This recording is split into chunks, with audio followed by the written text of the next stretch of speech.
Hey everyone, Doug here from the Wilderness Files, and this is video number 3 of Random Wilderness Wednesdays. I decided to go ahead and do a double one today since I missed last week, so we're going to make up a little bit. And so I'm going to drop 2 of these videos this week, Random Wilderness Wednesdays. So this is where I spin a virtual wheel. It's got 806 entries, one for each of the wilderness areas in America. We do have 806 named wilderness areas in the United States of America. I have no idea where it's going to land. It lands where it lands, and then we're going to do some research on that wilderness, figure out what it's all about, and maybe it'll end up on your list, your short list of wilderness areas to visit. I know the first one landed on my short list. So without further ado, I'm going to go ahead and do a screen recording and spin the random wheel here. All right, here we go. I'm going to spin this random wheel. You'll see it on the screen here. It's got 806 entries. Here we go. 3, 2, 1, spin. As always, I may do this with every video, I apologize, but while we're spinning this wheel, just a reminder, I wrote a book called Crack for Trout Bums. It's available on Amazon in ebook, paperback, or hardcover. I really like it. I think you'll enjoy it too. It's a quick read. Holy cow, it landed on 805. Out of 806, it landed on 805. Okay, well, let's see what number 805 corresponds to, and our spreadsheet here is... Holy cow. Okay, everybody's heard of this one. It's Death Valley. Death Valley Wilderness. Okay, this is the first 2 were kind of obscure wilderness areas that most people probably haven't heard of. I hadn't heard of them. I kind of heard of the second one a little bit. Everybody knows Death Valley, so we're gonna take a close look at Death Valley here. Just scrolling over here, just some quick stats here. Death Valley is... There's some interesting things about the Death Valley Wilderness. First of all, it is the single largest wilderness area in the lower 48 at almost 3.2 million acres. Excuse me. That's the size of, that's Alaska size, but there's a caveat to that. Death Valley Wilderness is not a single contiguous area. I'll show this on the map when I get to it. Now, this is an area that I have been to. I've backpacked in Death Valley before. I highly recommend it. Death Valley is a fantastic place to go. Probably not in the middle of the summertime, unless you're up in the really higher elevations. But as far as a wintertime hike destination is concerned, Death Valley can be absolutely phenomenal. I would love to go back there. I probably will go back there. I backpacked there, I guess it was about 10 years ago now, in a place called the Owl's Head Mountains. I actually hiked in a cache of water, had a base camp, and did like a 28, 30-mile loop through there. One of the lesser visited areas of this park, so it was very remote, very lightly visited. I remember when I got my permit to go to the area, the rangers asked me if I could take pictures of any flowers because that was a particularly wet fall that year, and they believed that there were certain flowers that grew in that part of the park that hadn't been discovered yet. Because there's flowers that only bloom every few years or every few decades, depending on they require a very specific set of climate conditions. And when it rains a lot, certain types of flowers come out that they've never seen before sometimes. So they wanted me to take pictures of any flowers that I found, because it was possible I could actually discover a new species. I did take some pictures. None of them were new, unfortunately, but I thought that was kind of interesting. I climbed mountains in that area, like little mountains that maybe had never been climbed by a human being before, just because no one else had a really good reason to go there. But it was one of the really cool and most unique backpacking trips I've ever done. But we'll get further into Death Valley National Park and wilderness area. Obviously, Death Valley is a national park. So one thing a lot of people may not realize, or you may not realize, is that not all national parks are also wilderness. So you have a national park, and then many of them have a wilderness protection overlay, but not all of them. So like Yellowstone, for example, does not have a wilderness area overlay over the top of it. You can ride snowmobiles throughout Yellowstone National Park for that reason. Grand Canyon National Park is not also a wilderness area. Many of our national parks are also wilderness areas, or have parts of them that are wilderness areas, like Rocky Mountain National Park, for example, Grand Tetons, Yosemite, Kings Canyon, Sequoia, a lot of these national, Mount Rainier, so North Cascades, many national parks also have wilderness over the top of them, but not all of them. Death Valley is one that is mostly wilderness, but there's a little caveat to that, which I'll show on the map in a minute here. A few more stats here. It's in both California and Nevada. Most of it is in California. It's obviously in the desert Southwest. A couple of things I know about it. It is considered either the hottest or one of the hottest places in the world. It is the hottest place in North America. I believe it holds the record for the hottest recorded temperature ever in North America. Off the top of my head, I believe that's 134 degrees at Badwater Basin. Badwater Basin is a pretty cool place to visit too.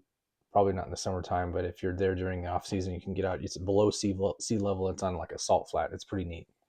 Anyways, I could go on and on about Death Valley. It's a pretty cool place. So unlike the other ones we've done, this is definitely one of the top wilderness areas in the country. A lot is known about Death Valley. A lot of people have been there. It's well known, so definitely not an obscure one, and holds the distinction of being the largest wilderness area in the lower 48. But let's look at the map real quick, and I'll show you what I'm talking about in terms of the unique characteristic of Death Valley. All right, so look closely here at the map of Death. So it's obviously it's huge area. This is Death Valley National Park and Wilderness here. It's massive. If you compare that to like all of Los Angeles and San Diego down here, it's pretty much that size. It's massive. But look at all these blue lines through the wilderness area. You know what those are? Those are roads.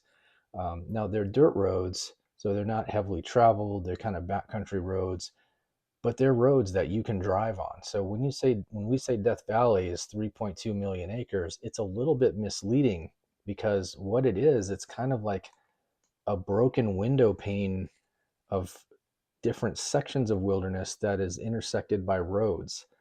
In my opinion, each of these individual sections should have a different name for the wilderness, because calling Death Valley Wilderness at 3.2 million acres a single wilderness is a little bit misleading when you've got other wilderness areas that may be larger than the largest section of Death Valley as a contiguous area. And actually, if we move over a little bit, this is a pretty good comparison. We have in the Sierras here, there are several wilderness areas, different named wilderness areas, that are actually contiguous, which means they have boundaries that are only wilderness boundaries. There's no road here. There's no development here. It's just an administratively different named area. And if you add all of these Sierra from the southern half of Yosemite here all the way down to the Golden Trout Wilderness down here, there's no roads in there.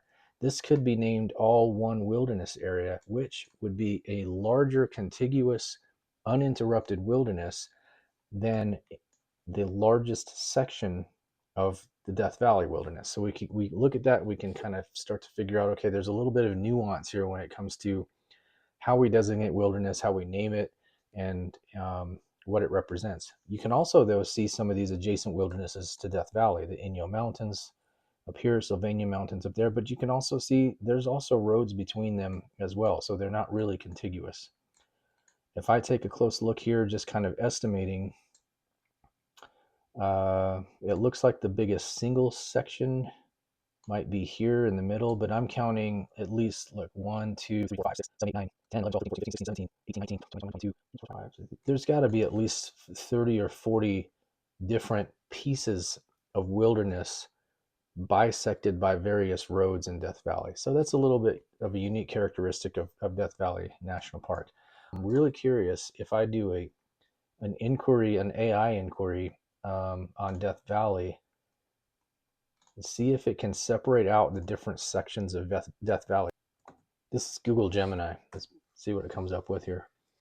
Okay, so it's because the Death Valley National Park Wilderness is intersected by nearly 1,000 miles of paved and dirt roads, it is not one contiguous block of land.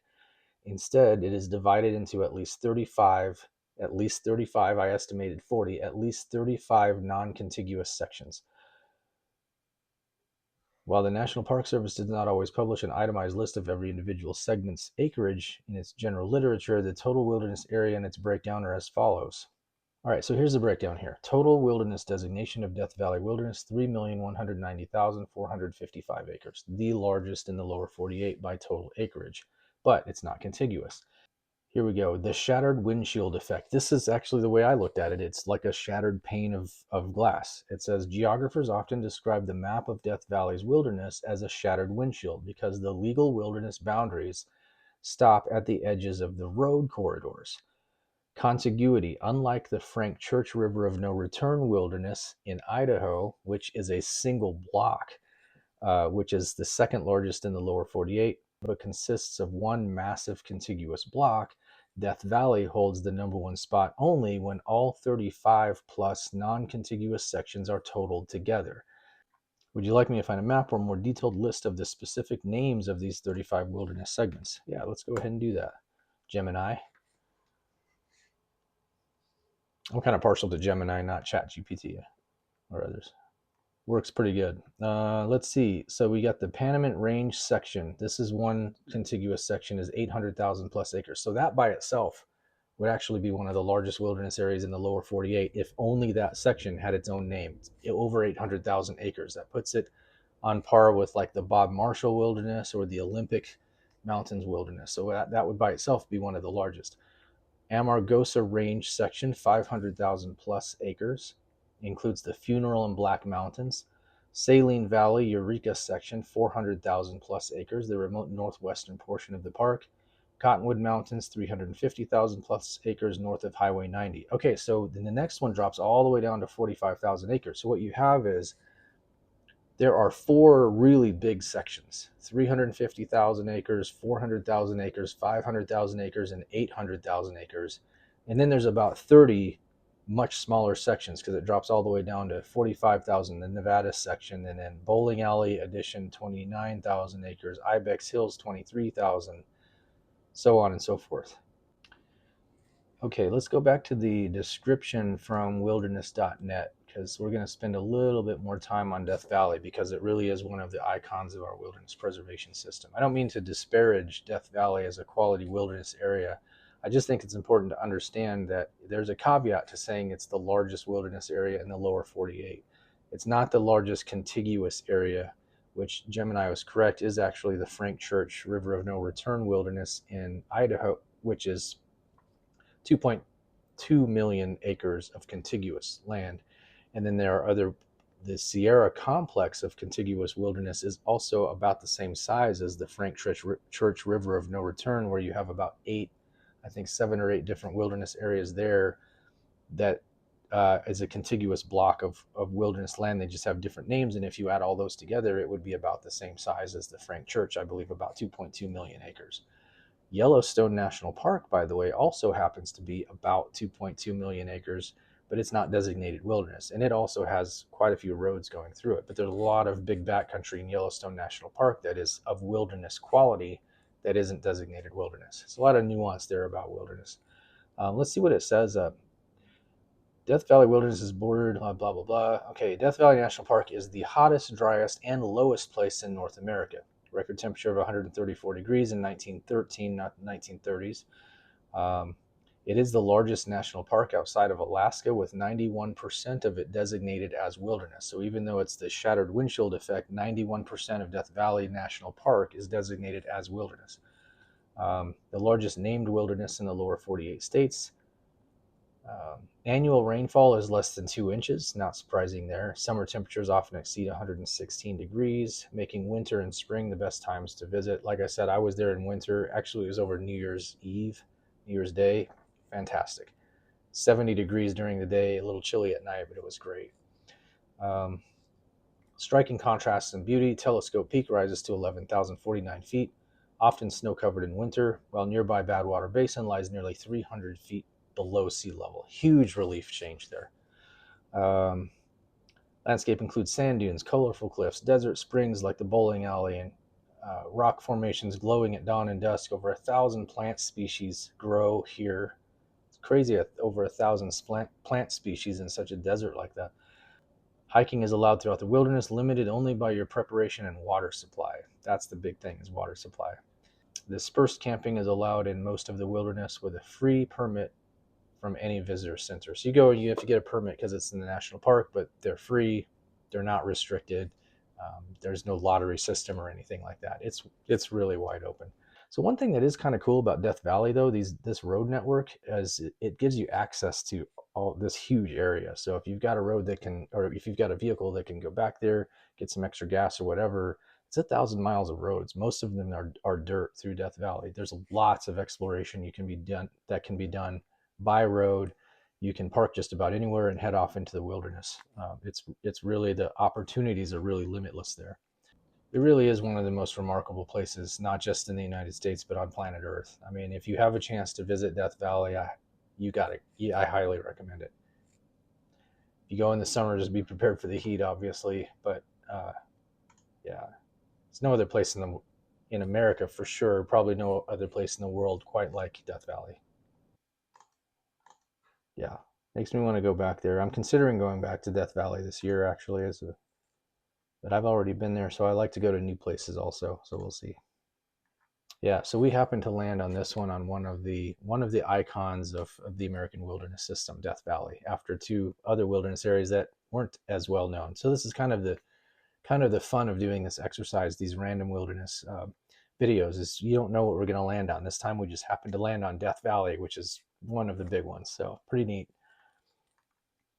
All right, I think I'm going to call it good for this video. That's number three of Random Wilderness Wednesdays. We happen to land on Death Valley, technically the largest singly named wilderness area in the lower 48 states. But as we saw, there's a caveat to that. But regardless, Death Valley is a phenomenal place to go.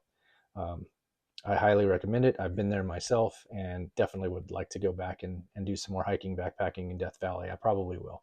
So we'll call it good for today. Thanks for joining. Please subscribe if you like this content. I do also do hiking and backpacking videos of my own trips as well. I've got them on my channel as well if you want to check those out. Thanks for watching, and until next time, please subscribe, and we'll see you later.